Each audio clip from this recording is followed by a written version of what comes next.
Alright, can you see that? Snow-capped mountains. It's June.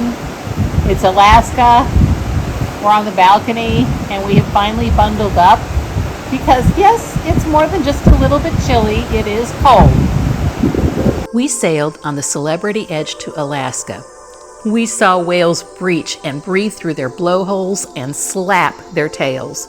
We saw gorgeous waterfalls and heard the roar of the water from our balcony.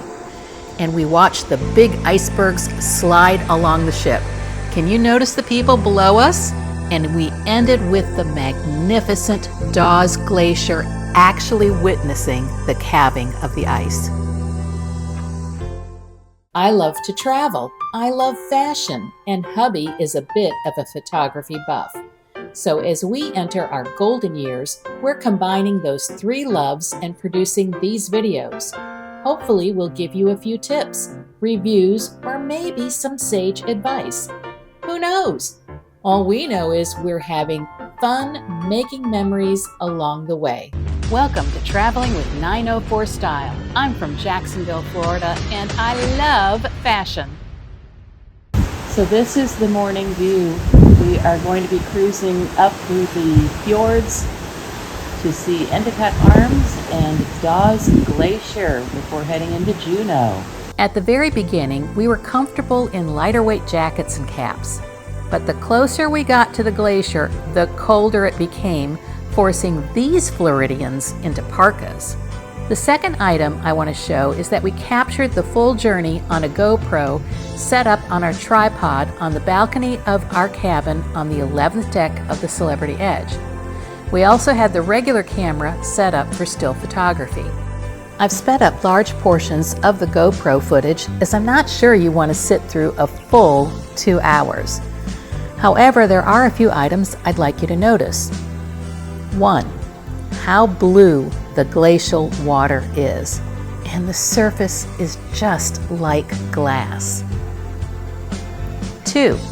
The closer you get to the glacier, the more and larger the ice becomes. 3. How close you can actually get to the glacier will depend on the amount of ice in the water. Safety first. We didn't get as close as we'd hoped, so a good camera and binoculars are a must. Once we were at the glacier, our ship did a full 360. Now, from my understanding, not all of them do this, so every side of our ship, the Celebrity Edge, got a great view of the glacier. Now, it took about 15 minutes to do the full 360.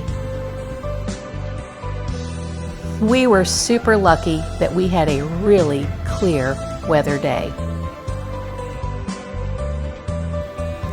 We did stop for a short bit to allow passengers to get on a tender for an up-close excursion to the glacier. Now that's a new bucket list item for me. We were lucky enough to see and hear the ice calving from the glacier, but the ship is so far away that you really don't get a good up-close look. So fortunately, we caught it on our GoPro camera and we were able to blow it up and really see more of the details. Now I want you to notice something else really interesting here. Look at the changes in color of the water. You've got the beautiful icy blue glacial water meeting the water coming in from the Pacific Ocean. I hope you enjoyed this video. We're going to leave you with some still photos taken during our journey.